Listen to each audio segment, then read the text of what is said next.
Hello दोस्तों। नमस्कार दोस्तों, कैसे हैं आप सब लोग। उम्मीद करता हूँ एकदम शानदार जबरदस्त जिंदाबाद होंगे। तो चलिए देर किस बात की, शुरुआत करते हैं आज के सेशन की। आज का यदि हम बात करें प्रैक्टिस सेट की, तो जैसे कि आपको ज्ञात है कि इलाहाबाद हाई कोर्ट का प्रैक्टिस सेट हम करा रहे हैं, जिसमें 25 नंबर की हिंदी, 25 का जीके, 25 की अंग्रेजी और 25 का मैथ आएगा। कोई भी माइनस मार्किंग नहीं है, सब कुछ पॉजिटिव ही है, ठीक है। तो चलिए शुरुआत करते हैं। स्टार्टिंग के पहले 25 क्वेश्चन हिंदी के हैं। पहला क्वेश्चन जैसे कि आपको अपनी स्क्रीन पर दिखाई दे रहा है, और यहाँ पर कह रखा है कि विद्यार्थी के लिए सही संधि विच्छेद को चुनिए, यानी विद्या प्लस अर्थी, और ये हो गया विद्यार्थी। Option number C right answer हो जाएगा। क्वेश्चन नंबर 2 की बात करें, इसमें कह रखा है निम्नलिखित शब्दों में से तद्भव शब्द को पहचानिए। तद्भव मतलब तत्सम शब्द होते हैं हिंदी के, और तद्भव होते हैं जो संस्कृत से जन्मे हैं या संस्कृत के, ठीक है। तो क्वेश्चन नंबर 2 का आंसर हो जाएगा ऑप्शन नंबर बी, यानी जामुन जो है वो आपका तद्भव शब्द है। आगे बात करते हैं क्वेश्चन नंबर 3 की। क्वेश्चन नंबर 3 में कह रखा है कि पशु शब्द का विशेषण क्या है। तो पशु शब्द का विशेषण होगा ऑप्शन नंबर डी, यानी पशुता। आगे बात करते हैं क्वेश्चन नंबर 4 की। आज आकाश में छाए हैं, क्या छाए हैं भैया। आकाश में बादल छाए हैं, रिक्त स्थान की पूर्ति उचित शब्द से कीजिए। आज आकाश में बादल छाए हैं, तो यहाँ पर बादल नहीं दिया है, बल्कि बादल के पर्यायवाची दिए हैं। तो बादल का एक पर्यायवाची होता है जलद, तो आज आकाश में जलद छाए हैं। Option number C will be right answer question number 4। Question number 5 की यदि मैं बात करूं, तो इसमें कह रखा है कि कौन सा अविकारी होता है, ठीक है ना। तो देखिए, अविकारी होता है अव्यय शब्द। विकारी और शब्द जो है दो प्रकार के होते हैं, विकारी और अविकारी। विकारी जिनमें विकार उत्पन्न हो, और अविकारी जिनमें विकार उत्पन्न ना हो। तो क्वेश्चन नंबर 5 का ए राइट आंसर हो जाएगा। आगे बात करते हैं क्वेश्चन नंबर 6 की। क्वेश्चन नंबर 6 में कह रखा है कि तुम कहाँ जा रहे हो। तुम कहाँ जा रहे हो, वाक्य का प्रकार स्पष्ट कीजिए, ठीक है। तो यहाँ पर देखो प्रश्न पूछ रहा है, तुम कहाँ जा रहे हो, तो ये प्रश्नवाचक वाक्य हो गया आपका। Option number B. निस उपसर्ग से बना शब्द निम्न में से कौन सा है। तो जो निस उपसर्ग है, इससे कौन सा शब्द बनाया गया है ये बताना है। तो निस यानी निस्तेज। Option number D right answer हो जाएगा। क्वेश्चन नंबर 8 की यदि हम बात करें, तो 8, 9, 10 एक साथ ही निपटा लेते हैं, ठीक है। चलिए सॉरी। 8 में कह रखा है कि धोबी शब्द का स्त्री रूप है, मतलब जो धोबी शब्द दिया है इसका हमें स्त्रीलिंग बताना, तो धोबी का हो जाएगा आपका धोबिन। Option number B. Question number 9 में कह रखा है शेर के लिए सही से पर्यायवाची शब्दों की पंक्ति को चुनिए। मतलब ये जो शेर दिया है, इसके पर्यायवाची कौन सी पंक्ति में दिए हैं ये हमें बताना है। तो केसरी शार्दुल मृदंग, यानी पहले में ही मिल गया भैया। ऑप्शन नंबर ए इसका राइट आंसर हो जाएगा, ठीक है। आगे बात कर रहे हैं क्वेश्चन नंबर 10 की। क्वेश्चन नंबर 10 में क्या कह रखा है जरा सुन लीजिए। इसमें कह रखा है कि बेड़ा पार होना मुहावरे का अर्थ बताओ। बेड़ा पार होना मतलब योजना सफल होना, यही आपका आंसर हो जाएगा। आगे चलते हैं। क्वेश्चन नंबर 11 में कह रखा है दशानन में कौन सा समास है। दशानन अर्थात दशानन अर्थात जिसके 10 सिर हो, मतलब 10 आनन है जिसके। तो कहने का मतलब है कि ये कौन था, रावण था। क्वेश्चन नंबर 11 की यदि मैं बात करूं, तो ये हो जाएगा आपका बहुब्री समास, ठीक है ना। यानी एक अलग अर्थ निकले दोनों पदों को मिला करके, तो उसको हम क्या बोलते हैं, बहुब्री समास बोलते हैं। आगे चलिए क्वेश्चन नंबर 12 में कह रखा है पे, फे, वे, भे, में व्यंजन होते हैं। तो ये कैसे व्यंजन होते हैं भैया, ये होते हैं औष्ठ्य व्यंजन, यानी इनको बोलने के लिए हमें होठों की सहायता लेनी पड़ती है, इसीलिए इनको कहते हैं औष्ठ्य व्यंजन, ठीक है ना। औष्ठ्य होठ बात एक है। क्वेश्चन नंबर 12 का वी आंसर। आगे हम बात कर रहे हैं क्वेश्चन नंबर 13 की। इसमें कहा है जिसका शत्रु पैदा ही न हुआ हो, उसके लिए एक शब्द क्या होगा। तो जिसका शत्रु पैदा ही ना हुआ हो उसे क्या कहेंगे, अजात शत्रु, ठीक है ना। इतिहास में एक राजा भी था ये अजात शत्रु नाम का। आगे हम बात कर रहे हैं क्वेश्चन नंबर 14 की। हाथी आता है, यह वाक्य बहुवचन में होता है, यानी हाथी आता है, इस वाक्य का बहुवचन बनाना हमसे पूछा है। तो हाथी आते हैं, ये हो जाएगा, ठीक है। क्वेश्चन नंबर 15 में कह रखा है गहरा शब्द का भाववाचक संज्ञा रूप है। तो गहरा शब्द का भाववाचक संज्ञा रूप हो जाएगा आपका गहराई। Option number A right answer. आगे हम बात कर रहे हैं क्वेश्चन नंबर 16 की। 16 में कह रखा है कि निम्नलिखित शब्दों में से विशेषण को पहचानिए, मतलब कौन सा शब्द ऐसा है जो विशेषण है वो हमने पहचानना है। तो ये भैया ऐतिहासिक पहला ही शब्द जो है क्या दे रखा आपका, विशेषण दे रखा। अगर हम बात करें क्वेश्चन नंबर 17 की, तो 17 में कह रखा है कि कृष्ण ने कंस को मारा, इस वाक्य में कारक बताओ। देखिए मारना, कृष्ण ने कंस को मारा, मतलब कहने का मेरा यह है, क्वेश्चन नंबर 17 की ये बात करूं तो इसमें कर्ता और कर्म दोनों कारक होंगे, यानी मारने का काम कौन कर दिया, कृष्ण तो कर्ता हो गया, और किसको मारा, कंस को, तो कर्म हो गया। तो इसमें दोनों कारक निकलना है, कर्ता और कर्म। क्वेश्चन नंबर 17 का आंसर हो जाएगा ऑप्शन नंबर सी। आगे हम बात करें क्वेश्चन नंबर 18 की। 18 में कह रखा है कि शुद्ध वाक्य चुनिए। शुद्ध वाक्य चुनना, हमें कौन सा वाक्य शुद्ध है ये बताना। क्वेश्चन नंबर 18 की यदि मैं बात करूं, वाह कितना सुंदर दृश्य है, गलत, वाह कितना सुंदर दृश्य, ऑप्शन नंबर बी, ये ही आपका राइट आंसर हो जाएगा। क्वेश्चन नंबर 19 में कह रखा परिक्रमा में उपसर्ग बताओ। तो ये जो परिक्रमा है इसमें उपसर्ग होगा परि, परि प्लस, ठीक है ना।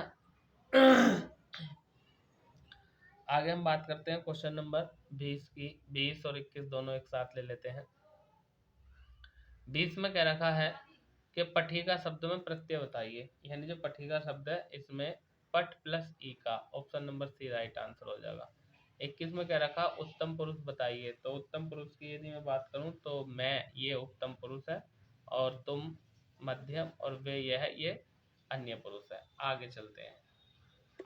क्वेश्चन नंबर 22 में कह रखा है हमसे कि शुद्ध वर्तनी है, मतलब ये जो चार विकल्प दिए इन विकल्पों में से एक विकल्प ऐसा जिसकी वर्तनी शुद्ध लिखी हुई, बाकी तीन अशुद्ध हैं। तो 22 की यदि मैं बात करूं तो वागार्थ ये शुद्ध लिखा हुआ, बाकी सब अशुद्ध है। हर्ष का विलोम बताइए। हर्ष का विलोम शब्द होता है, मतलब हर्ष माने होती है खुशी, और खुशी का उल्टा क्या हो जाएगा ये आपको बताना। क्वेश्चन नंबर 23 का ही हो जाएगा हर्ष का विषाद। आगे बात करते हैं क्वेश्चन नंबर 24 और क्वेश्चन नंबर 25 की। 24 में कह रखा है कि रानी घर जा रही है, वाक्य है, यानी रानी घर जा रही है, ये कैसा वाक्य है ये हमें बताना है। तो ये बिल्कुल एकदम सरल वाक्य है भैया। क्वेश्चन नंबर 25 में कह रखा हमें पाप से घृणा करनी चाहिए, पापियों से नहीं। रेखांकित शब्द क्या है ये बताना है। तो रेखांकित शब्द भैया क्रिया है, घृणा करना क्या होगा, क्रिया हो जाएगी। 25 का सी आंसर हो जाएगा, ठीक है। दोस्तों यदि आप हमारे चैनल पर नए हैं, अभी तक चैनल को सब्सक्राइब नहीं किया है, तो प्लीज़ चैनल को सब्सक्राइब कर दीजिए, और वीडियो को लाइक तो कर ही दो भाई, चलो लाइक करो जल्दी से। चलिए आगे चलते हैं। 25 क्वेश्चन पूरे हो गए। अब हम बात करेंगे क्वेश्चन नंबर 26 की। 26 में कह रखा है कि choose the correct punctuated sentence. Punctuated sentence का मतलब होता है कि किस वाक्य में करेक्ट विराम चिन्हों का प्रयोग किया गया है। तो when you are ready tell me, क्या तुम तैयार हो मुझे बताओ। तो देखिए यहाँ बहन क्या है, प्रश्न पूछ रहा है, और अंत में प्रश्नवाचक शब्द का चिन्ह का यूज कर रखा है, यही आपका राइट आंसर हो जाएगा क्वेश्चन नंबर 26 का। एक सेकेंड एक second, when you are ready, अच्छा अच्छा, यहाँ कोमा देना चाहिए था, इन्होंने कोमा का प्रयोग नहीं किया है, ठीक है। यहाँ कोमा आता और बाद में क्वेश्चन मार्क आता, तो क्वेश्चन नंबर 26 का आंसर ए नहीं होगा। तो क्या होगा चेक कर लेते हैं, ये तो है नहीं, ये भी नहीं, ये भी नहीं। अच्छा एक सेकेंड, चलिए इसमें या तो मिस्टेक है, नहीं तो आपका डी ऑप्शन सही बैठेगा, ठीक है ना। ठीक है, यहाँ कॉमन या क्वेश्चन मार्क और होता तो और अच्छी बात है, डी सही है इसका आंसर, ठीक है। आगे बात करते हैं क्वेश्चन नंबर 27 की। क्वेश्चन नंबर 27 में हमसे कह रखा fill in the blank in the giving sentence, यानी ये जो सेंटेंस दिया है इसमें हमें खाली जगह जो दी है उसको फिल करना है। सी इज मैरिड रवि, यानी सी माने उसने शादी की रवि से, उसने रवि से शादी की, ठीक है। तो देखिए मैरिड के बाद जो प्रीपोजिशन आता है वो टू आता है, ठीक है। मैरिड के बाद टू प्रीपोजिशन का यूज होता है। क्वेश्चन नंबर 28 में हमसे कह रखा है चूज द करेक्ट स्पेलिंग, यानी करेक्ट स्पेलिंग हमें बतानी है कि इनमें से किसकी स्पेलिंग सही है ये बता रहा है। तो क्वेश्चन नंबर 28 की यदि मैं बात करूँ तो मैरिज मतलब शादी करना, ये आपका सी ऑप्शन सही हो जाएगा, 28 का सी, ठीक है। MARRIAGE, ठीक है। क्वेश्चन नंबर 29 में क्या रखा है right opposite of the given word, यानी ये जो ढल दिया है, ठीक है ना, ढल का अर्थ होता है धुंधला या अंधकार में, ठीक है। और इसके विलंब की यदि हम बात करें तो हो जाएगा ग्लोसी, जिसका अर्थ होता है चमकदार या चमकीला। ठीक है, तो आपका ये ठीक है, ये चमकीला और ये अंधकार या धुंधला। आगे चलते हैं। क्वेश्चन नंबर 30 में क्या रखा है, राइट अपोजिट। अपोजिट का मतलब होता है उल्टा, यानी विलोम शब्द हमें बताना ऑफ द गिवन वर्ड। ये जो मोडेस्ट दिया है इसका हमें विलोम शब्द बताना। तो पहली बात तो हमें ये पता होना चाहिए कि ये जो मोडेस्ट शब्द दिया है इसका हिंदी अर्थ क्या होता है। इसका हिंदी अर्थ होता है विनम्र या आडंबरहीन या शालीन, ये इसका अर्थ होता है। अब इसका जो विलोम होगा वो कौन होगा, इसका विलोम होगा अभिमानी, अक्कड़ या दम्भी। यानी क्वेश्चन नंबर 30 का आंसर हो जाएगा ऑप्शन नंबर ए, एग्रो। ठीक है, एरोगेंट ये हो जाएगा। आगे हम बात कर रहे हैं क्वेश्चन नंबर 31 की। इसमें क्या रखा है, चूज द करेक्ट प्रोनाउन, यानी कौन सा करेक्ट प्रोनाउन का प्रयोग यहाँ पर किया जाएगा वो हमें बताना क्वेश्चन नंबर 31 में। तो 31 की यदि मैं बात करूँ तो ये दिखा अजय हिमसेल्फ डिड इट, यानी अजय स्वयं इसको कर सकता है। तो 31 का सी ऑप्शन राइट आंसर होगा। आगे चलते हैं दोस्तों। क्वेश्चन नंबर 32 में क्या रखा है, चूज द अल्टरनेटिव, यानी विकल्प which can be substitute for the given word sentence, यानी ये जो वाक्य दिया है इस वाक्य के लिए हमें एक सही शब्द का प्रयोग करना। ए सॉन्ग संग द इन इट स्लीप, यानी कहने का मतलब ये है, यानी वह गीत जो सोने के लिए सुनाया जाता है उसको क्या कहते हैं, उसको बोलते हैं लोरी। हिंदी में लोरी बोलते हैं, इंग्लिश में बोलते हैं लावरी। ठीक है, आगे हम बात करते हैं क्वेश्चन नंबर 33 की। 33 में क्या रखा है, choose the most appropriate adjective to fill in the blank, यानी डोंट पुट ऑन क्लोथ। ठीक है, तो कहने का मतलब ये है क्वेश्चन नंबर 33 में हमसे यदि मैं बात करूं तो डर्टी, यानी डोंट पुट ऑन, यानी गंदे कपड़ों को मत उठाओ। Option number C right answer हो जाएगा। क्वेश्चन नंबर 34 की अगर हम बात करें तो इसमें क्या रखा है कि choose the correct meaning of the given word. ये जो वर्ड दिया है अबंडन, अबंडन का जो है हमें अर्थ बताना है कि इसका जो है करेक्ट मीनिंग कौन से ऑप्शन में है, ये हमें बताना है। क्वेश्चन नंबर 34 की यदि मैं बात करूं तो देखो, अबंडन का मतलब होता है त्याग देना या छोड़ देना, और ऐसे यदि हम बात करें तो ये शब्द दिया फॉरसेक, इसका अर्थ भी यही होता है त्याग देना या छोड़ देना।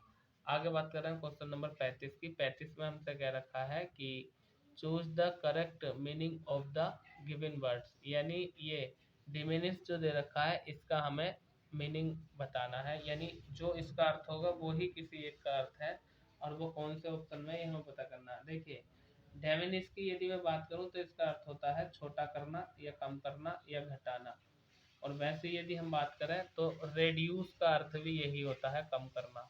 तो इसका भी कम करना, इसका भी कम करना, ये इसका अर्थ होगा कम करना, छोटा करना या घटाना। आगे हम बात कर रहे हैं क्वेश्चन नंबर 36 की। क्वेश्चन नंबर 36 में कह रखा है कि identify the interjection from the following sentence, मतलब मैंने कई बार बताया आपको कि इंटरजेक्शन मतलब एक्सक्लेमेटरी, और यदि हम बात करें तो इसमें जिस शब्द के साथ विस्मयादि बोधक चिन्ह लगा हुआ होता है वही आपका इंटरजेक्शन होता है। तो क्वेश्चन नंबर 36 का राइट आंसर हो जाएगा एलास, यानी ऑप्शन नंबर बी। ये कह दिया ना एलास, आगे पढ़ने की जरूरत ही नहीं है, इंटरजेक्शन पूछ रहा है, इंटरजेक्शन यही है। आगे हम बात कर रहे हैं क्वेश्चन नंबर 37 के। 37 में क्या रखा है इसने कि select the related word from the given alternatives, मतलब कहने का मेरा ये है क्वेश्चन नंबर 37 की अगर मैं बात करूं तो जिस प्रकार ये जो है प्लेजर है, प्लेजर का विपरीत दे रखा है, यानी ये जो प्लेजर है खुशी होता है, सोरो का मतलब होता है दुख, ये एक दूसरे के विलोम दे रखे हैं। वैसे राइट का विलोम क्या होगा, तो राइट का विलोम होगा आपका राइट का विलोम होगा रोंग, ऑप्शन नंबर ए आपका राइट आंसर। एक दूसरे के विलोम दे रखे हैं भैया ये। क्वेश्चन नंबर 38 की यदि मैं बात करूं तो इसमें क्या रखा है, select the correct plural of mouse. देखिए माउस मिस होता है चूहा और माइस मिस होता है चूहे। ठीक है ना, यानी क्वेश्चन नंबर 38 की यदि मैं बात करूं तो सी आंसर हो जाएगा। आगे बात कर रहे हैं क्वेश्चन नंबर 39 की। 39 में क्या रखा है कि choose the most appropriate question tag, मतलब हमें यहाँ क्वेश्चन टैग का प्रयोग करना। देखो अगर वाक्य में जो है ना आपका निगेटिव दे रहा है, ये डू नॉट है, डोंट है, तो यहाँ पॉजिटिव आएगा, हेल्पिंग वर्ब के साथ आता है। तो don't switch off the fan, ठीक है, यानी पंखा बंद मत करो, तो यहाँ निगेटिव में दिया है, यहाँ पॉजिटिव में आ जाएगा। क्वेश्चन नंबर 39 की अगर मैं बात करूँ तो फिर दूसरी बात, ये प्रेजेंट में दिया तो फ्यूचर में, यानी विल यू आ जाएगा। क्वेश्चन नंबर 39 का आंसर हो जाएगा ऑप्शन नंबर सी, 39 का सी।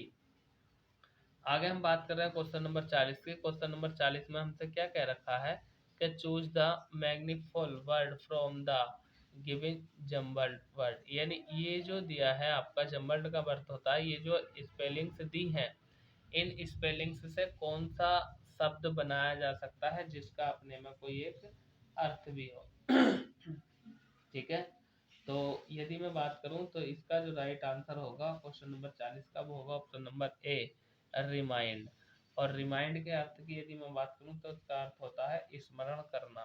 ठीक है, आगे हम बात कर रहे हैं क्वेश्चन नंबर 41 की। क्वेश्चन नंबर 41 में कह रखा है हमसे कि choose the correct form of a noun that fits the given sentence, मतलब हमें क्या करना है, नाउन का प्रयोग करना करेक्ट है, मतलब choose the correct form of a noun that fit the given sentence. देखो I am not sure of this cloth, ठीक है, मैंने इस कपड़े को लेने के लिए श्योर नहीं हूँ। क्वेश्चन नंबर 41 की यदि हम बात करें तो 41 का जो राइट आंसर होगा वो आपका ऑप्शन नंबर लेंथ हो जाएगा। ठीक है, ऑप्शन नंबर डी हो जाएगा। ठीक है, चलिए क्वेश्चन नंबर 42 में कह रखा है read the given sentence carefully and choose the correct tense, मतलब ये जो वाक्य हमें दे रखा है ये कौन से काल का वाक्य है ये हमें बताना है। क्या कह रखा है इसमें, Rahul will be watching movie on television now, यानी राहुल जो है टेलीविजन पर अभी मूवी यानी फिल्म देख रहा है। तो ये कौन से काल का वाक्य है ये हमें बताना। क्वेश्चन नंबर 42 की यदि मैं बात करूं तो ऑप्शन नंबर वी इसका राइट आंसर हो जाएगा, यानी फ्यूचर कंटिन्यूअस। देखो विल बी फ्यूचर कंटिन्यूअस में आता है, फ्यूचर में आता है, और वर्ब की फर्स्ट फॉर्म में आईएनजी लग रहा है, बाच माने होता है देखना। तो आपका 42 का option number B right answer हो जाएगा। आगे हम बात कर रहे हैं क्वेश्चन नंबर 43 की यानी 43 की। इसमें क्या रखा, fill in the blank which suitable verb to make to given sentence in past indefinite tense, मतलब ये जो वाक्य दे रखा है ये पास्ट इंडेफिनिट में दे रखा है, कौन सी वर्ब का प्रयोग किया जाएगा ये हमें बताना क्वेश्चन नंबर 43 में। तो आई नाउ, देखो सेकंड फॉर्म का प्रयोग होता है पास्ट इंडेफिनिट के सिंपल में, ठीक है ना। तो आई नाउ मैं जानता हूँ, यू वर नॉट देयर, तुम वहां नहीं हो। तो पास्ट इंडेफिनिट के सिंपल में वर्ब की सेकंड फॉर्म का यूज होता है, option number A right answer. आगे हम बात कर रहे हैं क्वेश्चन नंबर 44 की और 45 की। तो 44 में हमसे कह रखा है चूज द करेक्ट वर्ब, यानी यहाँ भी हमें करेक्ट वर्ब का प्रयोग करना है क्वेश्चन नंबर 44 में। देखिए 44 की अगर मैं बात करूं तो यहाँ पर कह रखा है इसने कि all people perform their duties, ठीक है। तो क्वेश्चन नंबर 44 का राइट आंसर जो हो जाएगा वो आपका हो जाएगा शुड, ठीक है, यानी all people should perform their duties. आगे बात कर रहे हैं क्वेश्चन नंबर 45 की। 45 में क्या कह रखा है, चूज द करेक्ट वर्ब, यहाँ भी हमें करेक्ट वर्ब का प्रयोग करना है। द टास्क सी टास्क, वह कहती है, as if see the manager, कहने का मतलब ये है क्वेश्चन नंबर 45 में जो करेक्ट आंसर आएगा ऑप्शन नंबर आपका ए आ जाएगा, यानी वर्ब, ठीक है ना, यानी सी टास्क इफ। देखिए इफ के बाद अगला सेंटेंस जो बनेगा यानी प्रेजेंट के बाद पास्ट में बनेगा, ठीक है, तो वर्ब का प्रयोग किया जाएगा। क्वेश्चन नंबर 45 आपका कंप्लीट हो गया। आगे चलते हैं, नेक्स्ट क्वेश्चन है हमारा क्वेश्चन नंबर 46। 46 में क्या कह रखा है, choose the most appropriate alternative to fill in the blank, मतलब कौन सा विकल्प इनमें से सही आएगा ये रिक्त स्थान को भरने के लिए। Sachin Tendulkar is an for cricketer, cricket, ठीक है ना। तो कहने का मतलब यह है क्वेश्चन नंबर 46 की यदि मैं बात करूं तो आइडियल आइडियल का प्रयोग होना चाहिए यहाँ पर, जिसका अर्थ होता है आदर्श।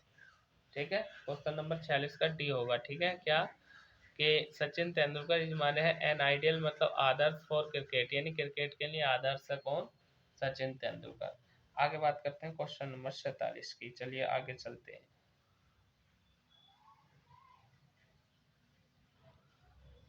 47 में कह रखा है choose the meaning of the given idiomatic expression, यानी जो ईडियम है ये ईडियम हमें बताना है। क्वेश्चन नंबर 47 की यदि हम बात करें तो इसमें कह रखा है to sit on the fence.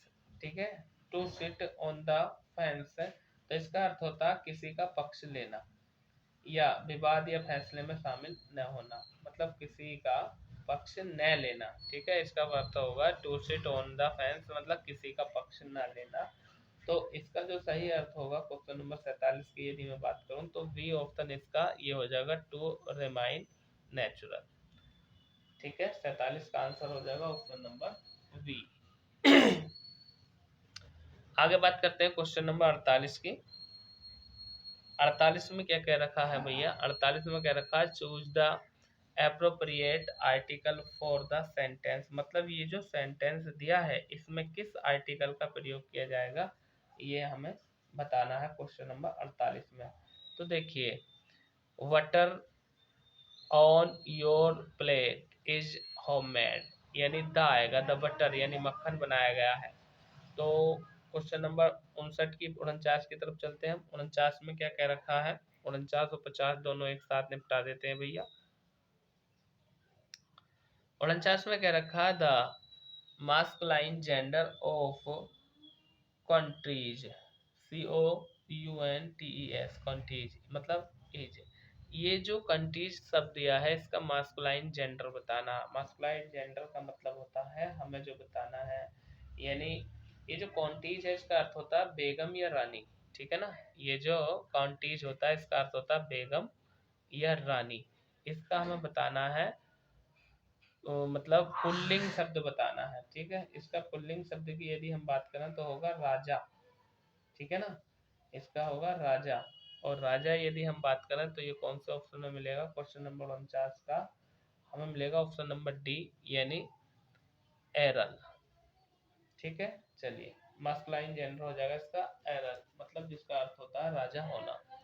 Question number 50 की बात करें, which of the following is an example of Simli.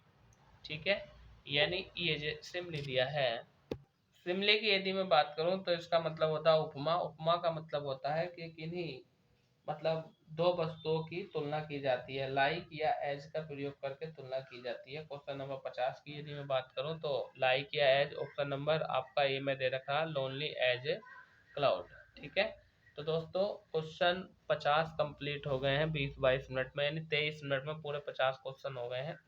अगर आप हमारे चैनल पर नए हैं, चैनल को सब्सक्राइब नहीं किया है, तो ये मैं आपसे रिक्वेस्ट कर रहा हूँ कि प्लीज़ प्लीज़ प्लीज़ चैनल को सब्सक्राइब कर दीजिए, साथ में बेल आइकन का बटन भी दबा दीजिए। ठीक है, आगे बात करते हैं हम नेक्स्ट।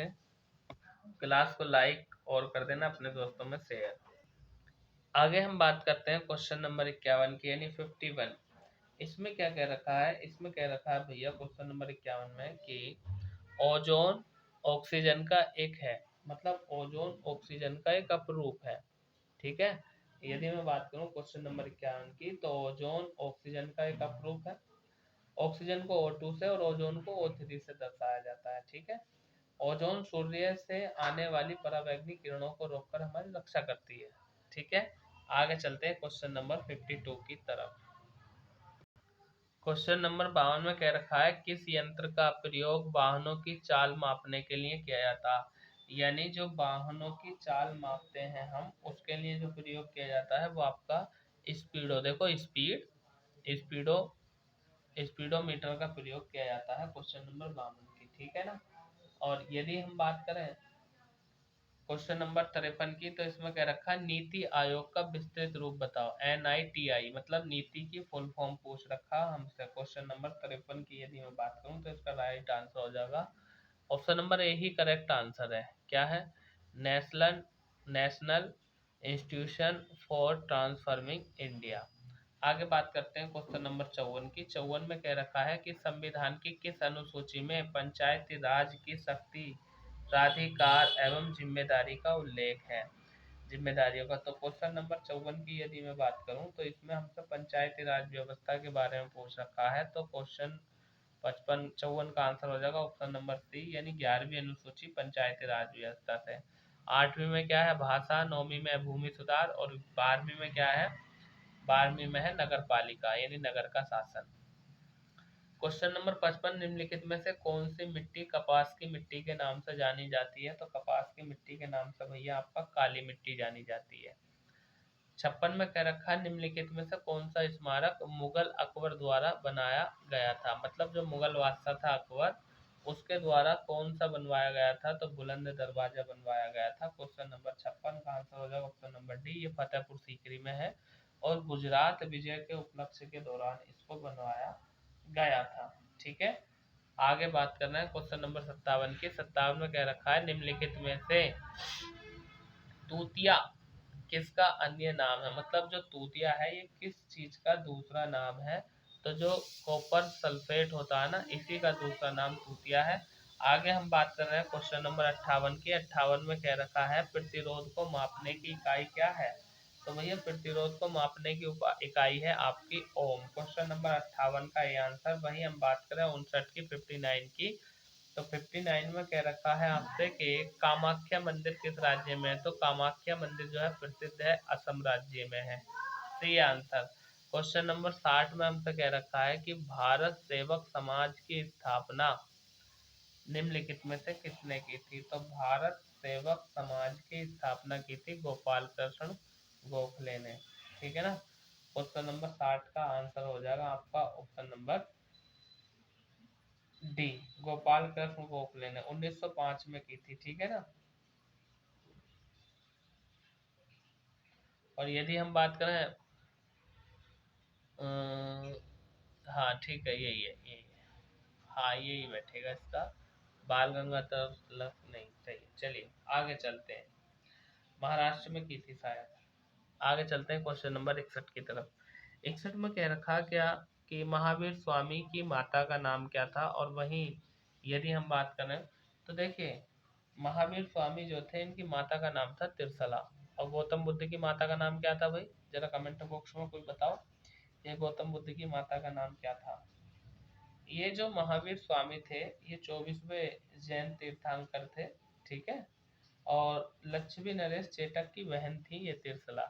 आगे हम बात कर रहे हैं क्वेश्चन नंबर 62 की। 62 में कह रखा है कि ऊष्मा का एसआई मात्रक क्या है? भैया ऊष्मा का एसआई मात्रक होता है आपका जूल। और 1 जूल बराबर होता है 0.24 कैलोरी। चलिए आगे चलते हैं। नेक्स्ट क्वेश्चन नंबर 63 मतलब 63 की यदि हम बात करें तो इसमें कह रखा है कि भारत छोड़ो आंदोलन को इंडियन नेशनल कांग्रेस द्वारा कहाँ अपनाया गया था? यानी अपनाने की बात कर रहा है तो ये जो है बम्बई में अपनाया गया था। मतलब शुरू करने के लिए कहा गया था कि भारत छोड़ो आंदोलन शुरू करो, है ना। रथ यात्रा कहाँ मनाया जाने वाला त्योहार है? तो रथ यात्रा जो मनाया जाता है वो आपका उड़ीसा के पुरी में मनाया जाता है, जगन्नाथ मंदिर के पास, है ना। क्वेश्चन नंबर 65 में कह रखा है बैंकिंग क्षेत्र में प्रयुक्त केवाईसी का पूर्ण रूपांतरित नाम क्या है? मतलब जो बैंकिंग क्षेत्र होता है उसमें केवाईसी कराते हैं, शायद आपने भी कराई होगी।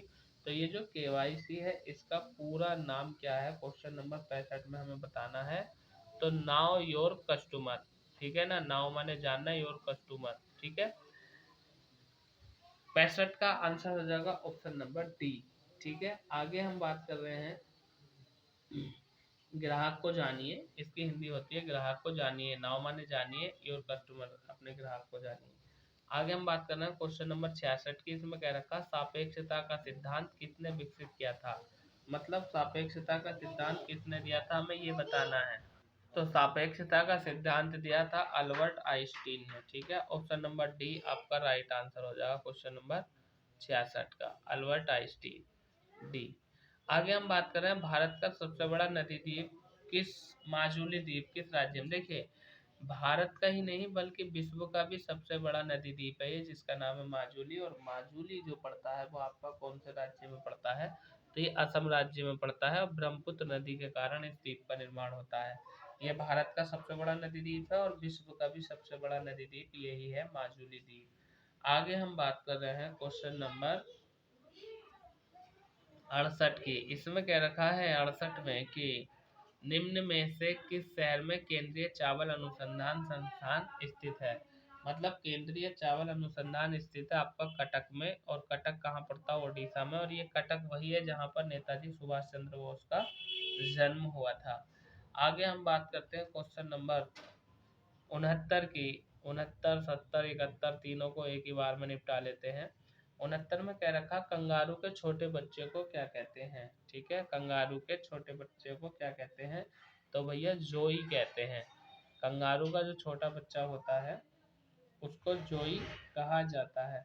70 की यदि मैं बात करूं तो ग्राम पंचायत की सदस्यता के लिए उम्मीदवार की न्यूनतम आयु कितनी होनी चाहिए। अगर आपको ग्राम पंचायत की सदस्यता लेनी है तो उम्मीदवार के लिए न्यूनतम आयु जो होती है वो आपकी मतलब 21 वर्ष होती है। कहने का मतलब ये, अगर आप ग्राम पंचायत का चुनाव लड़ेंगे या ग्राम पंचायत का सदस्य बनेंगे तब आपकी उम्र जो है वो 21 वर्ष होनी चाहिए। क्वेश्चन नंबर 70 का राइट आंसर हो जाएगा 21 वर्ष। ठीक है, आगे हम बात कर रहे हैं क्वेश्चन नंबर 31 की। ये कह रखा है मार्स गैस है, तो मतलब जो मीथेन है ना इसी को मार्स गैस बोलते हैं।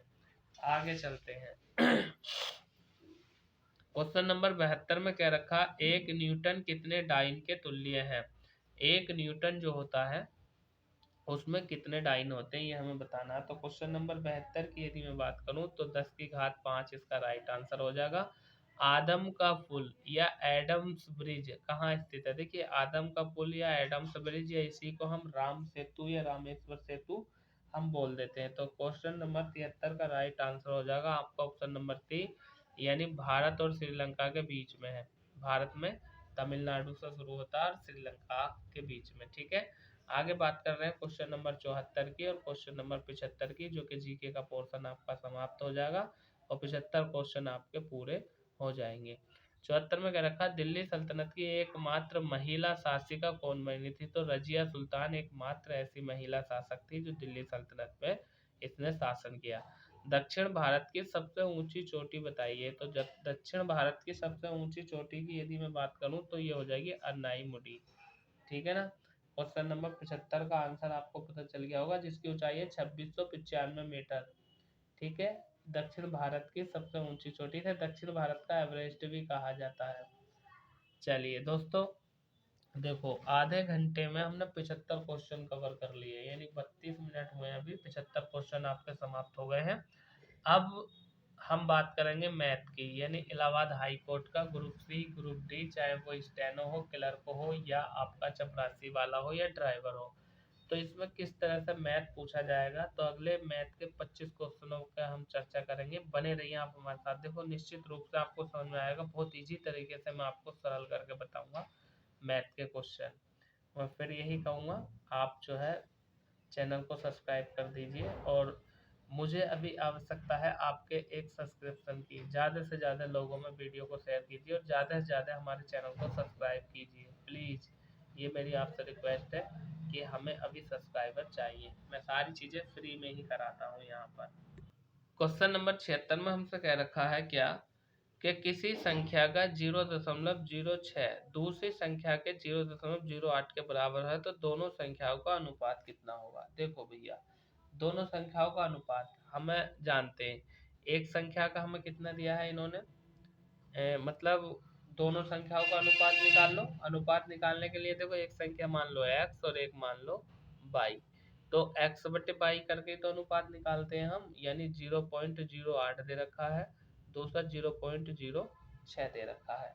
अब हम कैसे करेंगे, देखो दशमलव से दशमलव, जीरो से जीरो खत्म, कितना बचा 8/6, दो से काटो, 2 तिया 6, 2 चौक 8, मतलब 4:3 आपका राइट आंसर हो जाएगा।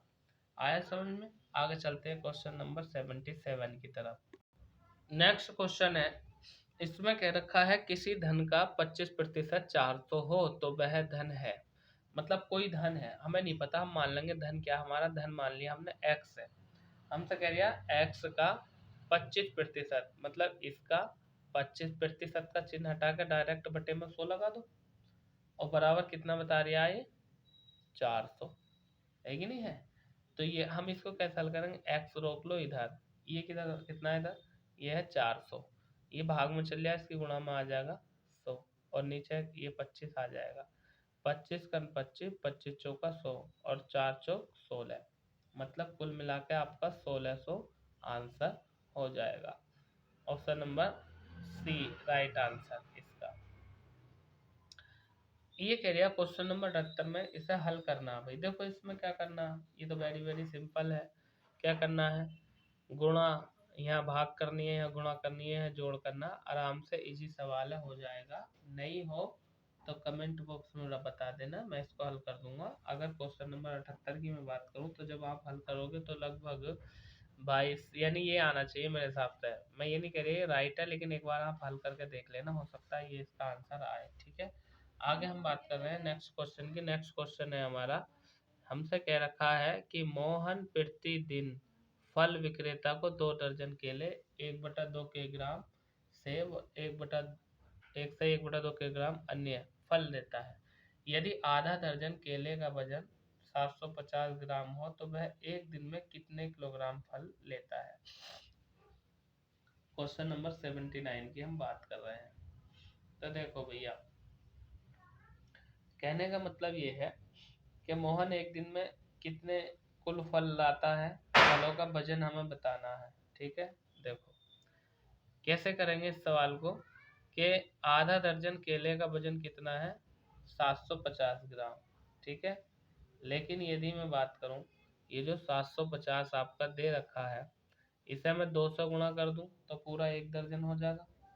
ठीक है, लेकिन यदि बात करें तो 2 दर्जन केले की बात कर रहे आप, फिर 200 गुणा कर दो तो 2 दर्जन हो जाएंगे। अब यहाँ से वो कह दिया है कि पहले इसको हल कर लो, कितना हो जाएगा इस सबको यदि हम हल करेंगे तो।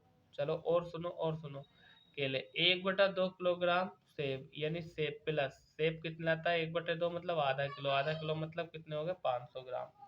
फिर वो कह दिया है एक सही 1/2 अन्य, मतलब ये हो जाएगा दो, दो इकन दो और एक तीन, 3/2, इसका मतलब हो जाएगा 1500 ग्राम। तो ये हो जाएगा कुल मिलाकर के आपका 1500 ग्राम। ठीक है, प्लस में 1500 और कर दूंगा। अब सबको इसको जोड़ लो, देखो इसकी गुणा इससे करेंगे 1500, 1500 गुणा इससे तो कितना हो जाएगा 3000। अब ये हो गया 3000, 1500 ये 500 कितना हो गया, ये हो गया 2000। कुल मिलाकर का आपका हो गया कितना 5000 ग्राम, 5000 ग्राम। और 5000 ग्राम के यदि मैं किलोग्राम बनाऊं तो कितने हो जाएंगे, 100 से भाग कर दो, यानी 1000 ग्राम, यानी कुछ कुल मिलाकर के 5 किलो हो जाएगा। ये आपका आंसर हो जाएगा। ठीक है, यानी ऑप्शन नंबर बी इसका राइट आंसर हो जाएगा। आगे बात करते हैं अगले क्वेश्चन की तरफ, क्वेश्चन नंबर 80। क्वेश्चन नंबर 80 में क्या रखा है भैया, देखो क्या करना है इसमें, इन दोनों को जोड़ दो, यानी 75 87 में 16 13 को जोड़ दो, और जोड़ने के बाद 2600 घटा दो। ठीक है ना, जब इन दोनों को जोड़कर 2600 घटा दोगे तो आपका आंसर आ जाएगा ये। आगे बात करें, एक विद्यालय में 60% लड़के हैं, यदि लड़कियों की संख्या 216 हो तो कुल विद्यार्थियों की संख्या बताओ। भाई इसमें क्या करना है, ये तो बहुत ही सिंपल सवाल है। देखो कुल मिलाकर के यदि हम बात करें तो भैया लड़की कितनी हो गई, लड़की हो गई 60%। अब लड़के कितने बचे, अरे लड़के 40 बचे ना, प्रतिशत तो 100 का होता है, लड़के बचे 40%, टोटल दोनों को मिलाकर 100% हो गया, नहीं हो गया। आगे हमसे क्या बात कर रहा है, एक कह रखा लड़की इतनी है, टोटल लड़कियों की संख्या 216 है, तो कुल विद्यार्थियों की संख्या हमें बतानी है। देखो कैसे करेंगे, क्वेश्चन नंबर 81, देखो कैसे करेंगे। हम जानते हैं क्या, इन्होंने लड़कियों की संख्या तो दी है, लड़कों की संख्या नहीं दी है, तो लड़कों की संख्या निकाल लो, यानी एक्स टोटल मान लो, एक्स का 40%, कितना दिया है इन्होंने, एक्स का 40%, 216, ये वाला। अब हम क्या करेंगे, जब इसको मैं हल करूँगा तो देखो कैसे, इस जीरो से ये जीरो कट जाएगा, 4 से काट दूँ इसे, 4×5 = 20, 4×5 = 20, 4×4 = 16, यानी x बराबर 54 और उधर गुणा हो जाएगा, यानी 540। अब लो 540 कितने हो गए लड़के, लड़कियां कितनी दी है इन्होंने, 216 कह रखा है। आप सबको जोड़ दो और जोड़ कर जो है आंसर निकाल दो। अच्छा, विद्यालय में संख्या पूछ लिया था विद्यार्थियों की, तो विद्यार्थियों की संख्या यही हो जाएगी, लो बस खत्म। क्वेश्चन नंबर आगे हम बात करते हैं 82, किसमें कह रखा x/√4 बराबर इतना हो तो x का मान ज्ञात करो। अरे भाई इसमें क्या करना है, कुछ नहीं करना है इसमें, लो x/√4 दे रखा है बराबर कितना है √16, क्या काम करेंगे, x का मान ज्ञात करना है। देखो ये चल गया √16, ये भाग में चल गया, इसकी गुणा में पहुंच जाएगा √4। हम जानते हैं, क्या जानते हैं, x बराबर, ये किसका वर्ग है 4 का, ये किसका वर्ग है 2 का, तो x बराबर कितना आ गया 4 दूनी 8। लो कितना हल्का था, option number C right answer हो जाएगा। आगे बात करते हैं नेक्स्ट क्वेश्चन की। नेक्स्ट क्वेश्चन में हमसे कह रखा है कि दो संख्याओं का गुणनफल 20,000 है, यदि उनका लघुत्तम समवर्ती 800 है तो महत्तम समवर्ती क्या होगा, कुछ मत करो, कितना दिया है 20,000, ये गुणनफल है, में से कितना लघुत्तम समवर्ती कितना दिया है 800, देखो 1 2 1 2 2 जीरो कट गए। अब 8 से जब मैं से 200 को भाग दूंगा तो कितना आ जाएगा, पूरा का पूरा 25 आ जाएगा, यानी 25×8 200 होते हैं। लो ये आ गया आंसर आपका, option number C will be right answer. Question number 84 की बात करते हैं कि 84 में क्या कह रखा है। 84 में हमसे कह रखा है इन्होंने,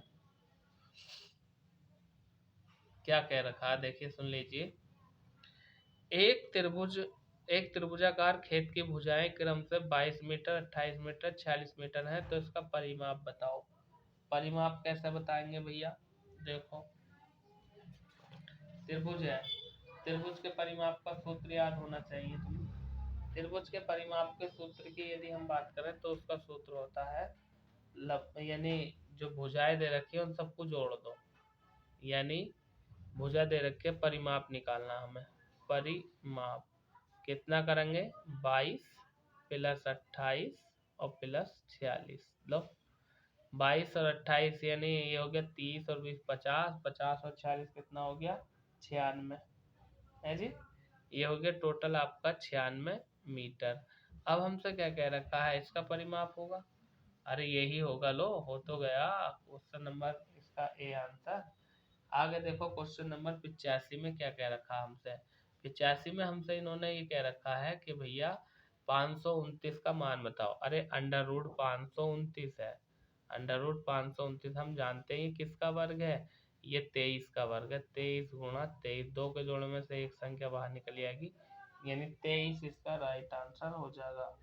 ठीक है, 529 का वर्ग दे रखा, 529 का वर्गमूल होता है 23। आगे चलते हैं, क्वेश्चन नंबर 86 में कह रखा है पाकिस्तान यानी भारत के पास पाकिस्तान से 40% से अधिक सैनिक हैं, यदि पाकिस्तान के पास 1,50,000 सैनिक हैं तो भारत के पास कितने सैनिक होंगे, यानी भारत के पास पाकिस्तान से 40% सैनिक अधिक है। कैसा करूंगा भैया, देखो कहने का मतलब ये है कि पाकिस्तान के पास जो सैनिक दे रखे हैं, कितने दे रखे हैं 1.5 लाख, 1,50,000, यानी 1,0,0,0 कितने जीरो है, 2 और 2 4 जीरो, सही है, ये है। अब हमसे कह लिया है कि जो भारत के पास सैनिक है वो पाकिस्तान से कितने अधिक है, 40% अधिक है, तो गुणा 140 कर दूंगा और सबके बेटे में 100, सबके बटे में 100। देखो 1 जीरो से 1 जीरो, 1 जीरो से 1 जीरो, ठीक है ना, 14 की और 15 की जब मैं गुणा करूंगा तो इसका आंसर आ जाएगा ये आ जाएगा 21, ये देख लो कौन से में आई, आपका option number A right answer हो जाएगा। ठीक है, आगे चलते हैं भैया, यानी 2,10,000। अगला क्वेश्चन है हमारा क्वेश्चन नंबर 87, इसमें कह रखा है 87 में कि किसी क्रिकेट के खिलाड़ी की 5 पारियों का औसत रन 20 है। यदि उसने पहली 4 पारियों में 14, 30, 40, 10 रन बनाए हो तो बताइए उसने 5वीं पारी में कितने रन बनाए।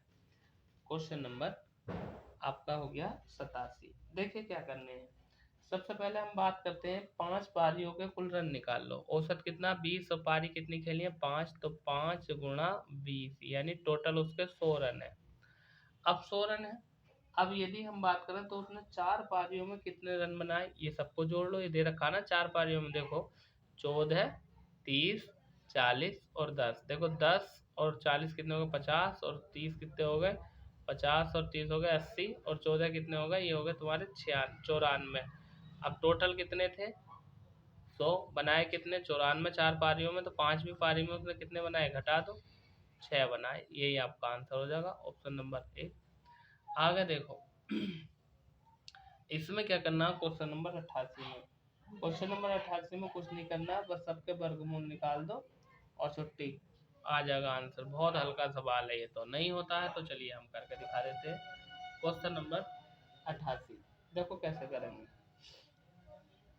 ये दे रखा है आपका √36, इसे कितना लिख लेंगे √6 गुणा 6, ठीक है, गुणा 81, इसे लिख लेंगे √9 गुणा 9, ठीक है। फिर 49, इसे लिख लेंगे 7 गुणा 7, लो, ठीक है। आगे बात करते हैं। ये नीचे दे रखा √6 गुणा √6। इसमें क्या करना है भाई, देखो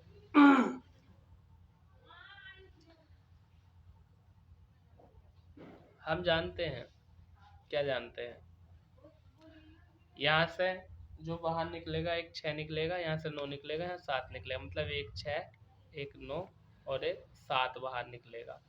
और अंडर रूट के अंडर रूट में जब गुणा करेंगे तो अंडर रूट से अंडर रूट खत्म हो जाएगा, केवल आपका बचेगा ओनली एक 6, ठीक है ना, यानी 6, इस 6 से ये कट जाएगा 9 सत्ते 63, ये आपका आंसर आ जाएगा, ठीक है।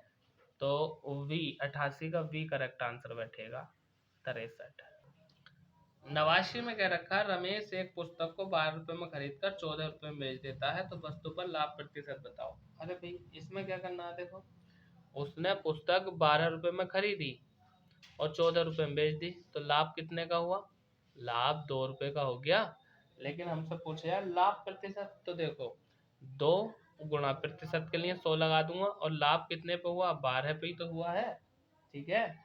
तो कर लो इसे, देखिए 2 एकन 2 और 2 छंग 12, फिर काट लो 2 तिया 6, और ये हो जाएगा आपका 50, यानी 50/3। और जब मैं इसे फ्रैक्शन में लिखूंगा तो ये हो जाएगा 16 सही 2/3। लो ये आंसर आ गया प्रतिशत में, तो आपका सी ऑप्शन राइट आंसर हो जाएगा। आ कह रहा क्वेश्चन नंबर 90 में 2910 में क्या जोड़ें कि 12 से भाग देने पर भागफल 243 आ जाए, ठीक है। तो भैया कुछ मत करो, हम जानते हैं हमारे पास एक फार्मूला होता है, क्या, कि ये जो आपका 2910 है, 2910 है, अगर मैं संख्या इसमें x जोड़ दूं, ठीक है, तो जो हमारा भागफल है वो कितना हो जाएगा, वो 243 हो जाएगा, और किससे 12 से भाग देने पर, मतलब 243 गुणा 12। भाई इसे हल कर लो, x का मान आ जाएगा। इतना तो कर ही सकते हो कि इतना भी नहीं होगा। अरे इन दोनों की गुणा करके और 2910 में से घटा दो, x का मान आ जाएगा। क्वेश्चन नंबर अगर 90 की मैं बात करूं तो लगभग 6 आंसर आ जाएगा इसका, यह है ऑप्शन नंबर डी। आगे बात कर रहे हैं क्वेश्चन नंबर 91 की 91 की। इसमें क्या रखा है 91 में कि एक वर्गाकार पार्क की भुजा 40 मीटर है, इसके चारों तरफ 2.50 सेंटीमीटर तार की दर से एक तार बांधने का खर्च बताओ। मतलब वर्गाकार पार्क है, उसकी एक भुजा कितनी है 40 मीटर है, चारों ओर 2.50 प्रति मीटर की दर से तार बांधने का खर्च बताना। क्वेश्चन नंबर 91 में हम जानते हैं जो वर्गाकार पार्क है उसकी पहले परिमाप निकाल लो, पार का परिमाप। हम जानते हैं परिमाप क्या होता है वर्ग का, वो होता है 4 गुणा भुजा, यानी 4 गुणा भुजा। और यदि हम बात करें तो भुजा हमें दे रखी है, इन्होंने कितनी दे रखी है, एक भुजा 40 मीटर, यानी 4 चौक 16, 160 आ गया। अब ये कह रहा है 1 मीटर पे इतने का खर्च आ रहा है, ठीक है। 1 मीटर पे कितने का खर्च आ रहा है, 2.50 का। तो 160 पे कितना आएगा, 2.50, इससे गुणा कर दो और आपका राइट आंसर आ जाएगा, ठीक है। ये आपका राइट आंसर आ जाएगा 400। आगे बात कर रहे हैं क्वेश्चन नंबर 92 की। इसमें क्या रखा है, किसी संख्या का 25% 600 है तो उस संख्या का 50% कितना होगा। क्वेश्चन नंबर 92 भाई, सबसे पहले हम बात करें, अभी तो हमें संख्या का नहीं पता। अगर हम संख्या x मान लें, ठीक है ना, क्वेश्चन नंबर 92 है, 92 नो है, लिख दिया 92। मान लिया हमने एक x है संख्या, इस x का कह रहे हैं 25% कितना है, 1600 है, वो सॉरी 600। तो हम कैसे करेंगे, x गुणा 25 और प्रतिशत के लिए 100 और कितना दे रखा है 600, 25 का 25 और 25 चौका 100। अब इसकी जब मैं इधर गुणा कर दूंगा, ये भाग में चल आना 4 600 के, तो उधर जाकर ये कितना हो जाएगा, 1200 हो जाएगा, 6 दूनी 12। अब हमसे ये क्या कह रखा है, इसने ये कह रखा है कि ये जो 1200 है, 4 चौक 24 हो जाएगा भाई, 24 24 गुणा गलत कर दी, 2400। ये कह रहा है तो उस संख्या का 50% कितना होगा, मतलब ये जो तुम्हारा 2400 है इसका 50% कितना होगा। देखो भैया, तो हम करेंगे 2400 का 50% बटे 100। एक एक जीरो फालतू लगेगा, अभी एक लगेगा। देखो 50 एकन 50, 50 दूनी 100 और 2 से जब काटूंगा तो कितनी बार कटेगा, 1200 बार, और यही इसका राइट आंसर हो जाएगा। आगे बात करते हैं क्वेश्चन नंबर 93 की। 93 में क्या कह रखा है हमसे, देखो 93 में कह रखा है कि यदि 4/5 किलोग्राम चीनी का मूल्य 16 हो तो 5/8 किलोग्राम चीनी का मूल्य कितना होगा। देखो पहले तो 1 किलो चीनी का मूल्य निकाल लो भैया। ये जो 4/5 है इसका मूल्य कितना है, 16 रुपये है, ठीक है। तो 1 किलो का निकाल लो, यानी 1 केजी का मूल्य है। कैसे करूंगा मैं इसको, ये दे रखा आपका 16 है ना, इसको मैं गुणा कर दूंगा किससे, 5/4 से, ठीक है ना। ये 4/5 है, पलट जाएगा 5/4, 4 एकन 4, 4 चौक 16, कुल मिला के 1 किलो चीनी का मूल्य कितना आ गया, 20 रुपये। अब हमसे पूछ रहा है कि 5/8 का कितना होगा। ये जब 1 का 20 है, 1 का 20 है तो 5/8 का निकाल लो। कैसे निकालेंगे, 4 पंजे 20 और 4 दूनी 8, यानी 10/2। और जब इसे 2 से मैं भाग दूंगा 10 को तो आ जाएगा आपका कितना आएगा, ओ 8 दे रखा है क्या, हाँ हाँ सही तो है। एक सेकेंड एक सेकेंड, मैंने यहाँ पर गलत लिख दिया क्योंकि ये 5 पंजे 25 होता है ना कि 10, ठीक है ना। कुल मिला करके ये आ जाएगा तुम्हारा 25/2, और 25 का आधा यदि मैं बात करूँ तो 12 सही 1/2, ठीक है। ये आंसर आ जाएगा ऑप्शन नंबर कौन सा दे रखा है, सी में, ठीक है। आगे बात करते हैं क्वेश्चन नंबर 94 की। देखो 94 में कह दिया, एक साइकिल 4000 रुपये में खरीद कर 2000 रुपये में बेची गई, कितने प्रतिशत हानि हुई। अरे भाई इसमें क्या करना है, देखो पहली बात तो ये है कि 4000 रुपये में खरीदी थी, 2000 रुपये में बेच दी, तो कितने की हानि हुई, यानी हानि बराबर कितने की हुई, हमसे 2000 की होगी हानि। अब वो कह रहा है 2000 की हानि तो हुई, लेकिन हानि प्रतिशत बताओ। तो भैया हानि किस पे बताएंगे, अरे 2000 रुपये की उसने बेच दी, खरीदी कितनी थी 4000 की, और हानि प्रतिशत के लिए हम क्या लगा देंगे 100। देखो 3 जीरो से 3 जीरो, 2 एकन 2, 2 दूनी 4, और इससे काटेंगे तो कितनी बार 50, यानी 50% हानि। ऑप्शन नंबर 20 का राइट आंसर हो जाएगा। क्वेश्चन नंबर 95 की अगर हम बात करें तो इसमें कह रखा है कि एक इंजन 475 लीटर पानी को 1 मिनट में बाहर निकाल सकता है, तो इतने लीटर पानी को कितने निकालने में कितना समय लगेगा। अरे भाई इसमें क्या करना है 95 में, देखो ये जो संख्या दे रखी है इस संख्या को 475 से भाग दे दो, आपका आंसर आ जाएगा। क्वेश्चन नंबर 96, यदि वर्ग की भुजा 25 मीटर हो तो विकर्ण क्या होगा। तो देखो क्वेश्चन नंबर 96 की यदि हम बात करें तो वर्ग का विकर्ण क्या होता है, ये जो विकर्ण दिया है वर्ग का विकर्ण, इसके लिए फार्मूला होता है √2 गुणा भुजा। अब यदि हम बात करें तो इन्होंने जो भुजा दी है वो कितनी दी है 25, तो विकर्ण √2 गुणा 25, यही तो आ जाएगा है। अब यदि हम बात करें तो इसमें क्या करना है तुम्हें, एक 25 को आगे लिख लो, मतलब 25 √2 आ जाएगा। लो ये आंसर हो गया। क्वेश्चन नंबर कौन सा था ये था आपका 96। आगे बात करते हैं क्वेश्चन नंबर 97 की। इसमें क्या रखा, 4000 4 वर्ष में 4560 हो जाते हैं, तो उसी दर से 5000 3 वर्ष में 5000 3 वर्ष में कितने हो जाएंगे। देखो भाई, ये जो 4000 रुपये है ना, ये 4 साल में 4560 हो गए, तो उसी दर से 5000 रुपये 3 वर्ष में कितने हो जाएंगे, ये हमें बताना है क्वेश्चन नंबर 97 में। तो देखो दोस्तों, कुछ नहीं करना, साधारण ब्याज का फार्मूला है, यानी कुल मिलाकर के यदि हम बात करें तो आपको जो है ये मिश्र धन दे दिया है, ये 4560।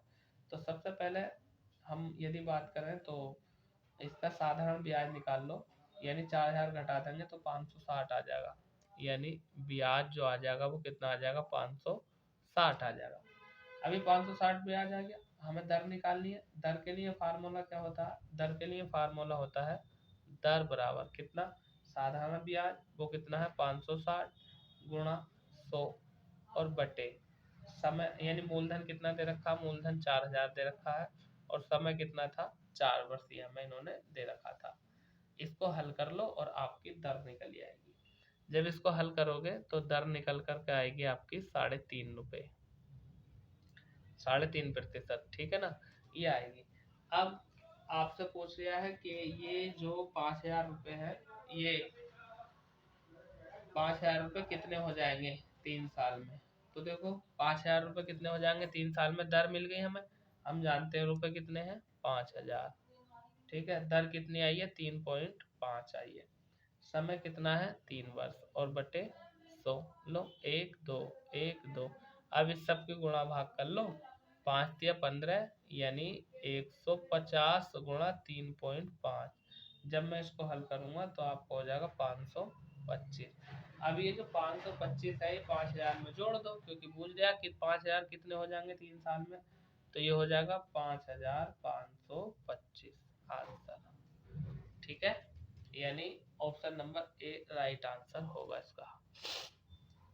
क्वेश्चन नंबर 97 की बात कर रहे हैं। 97 में क्या रखा है कि 97 तो हो गया 98। एक छात्र साइकिल से 12 मिनट में घर से विद्यालय जाता है, यदि साइकिल सवार छात्र की चाल 10 किलोमीटर प्रति घंटा हो तो विद्यालय एवं उस छात्र के घर की दूरी क्या होगी। देखो इसमें क्या करना है, घर की दूरी हम जानते हैं कितना होता है, यानी दूरी होता है यानी चाल गुणा समय। दूरी क्या होता है, ये होता है दूरी बराबर दूरी दूरी बराबर चाल गुणा समय, ये होता है। क्वेश्चन नंबर 98 कर रहे हैं अब हम। तो दूरी कितनी दे रखी है भैया 10 किलोमीटर प्रति घंटा, सब चल लिया है, चाल हो गई इसकी, और समय कितना दे रखा 12 मिनट, तो ये कर दूंगा मैं 10 गुणा 12 और बटे 60 किलोमीटर प्रति घंटा में आ जाएगी। तो मिलाकर के 12 एकन 12, 12 पंजे 60 और 5 दूनी 2, मतलब 2 आंसर आ जाएगा इसका। आगे बात कर रहे हैं क्वेश्चन नंबर 99 की। 99 में क्या रखा है, जरा ध्यान दीजिए इधर।